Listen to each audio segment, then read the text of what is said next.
Soft spongy પૌવાનો એકદમ tasty નવો નાસ્તો બનાવવા માટે આપણે 1 વાટકી પૌવાને આ રીતે ગ્રાઇન્ડ કરી પાવડર તૈયાર કરીશું. હવે સાથે એ જ વાટકીથી રવો એડ કરીશું, એ વાટકીથી દહીં. તો બધુંમાં મેં સરખું લીધું છે. હવે થોડું થોડું પાણી એડ કરતા જઈ થીક એવું બેટર તૈયાર કરી લઈશું. બેટરને ઢાંકી 10 મિનિટ માટે રહેવા દેશું. 10 મિનિટ પછી થોડું પાણી એડ કરી બેટરને એડજસ્ટ કરી લઈશું. હવે એમાં સ્વાદ પ્રમાણે મીઠું, તેલ અને સોડા એડ કરી દઈશું. સારી રીતે મિક્સ કરીશું અને આ રીતે એક પ્લેટમાં સ્પ્રેડ કરી લેશું. હવે સ્ટીમ કરીશું, તો આ રીતે કોઈપણ સ્ટીમરમાં રાખી 20 મિનિટ માટે સ્ટીમ થવા દેશું.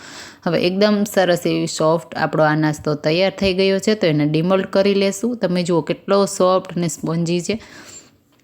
અને આ નાસ્તાને એકદમ ટેમ્પટિંગ અને એકદમ ટેસ્ટી બનાવવા માટે થોડો વઘાર કરીશું. તો તેલ, રાઈ, મીઠા લીમડાના પાન અને કાજુ એડ કરી ઉપરથી સાંભાર મસાલો અને લાલ મરચું પાવડર એડ કરી અને સરસ એવા નાસ્તાને બનાવી સર્વ કરીશું. તો ટ્રાય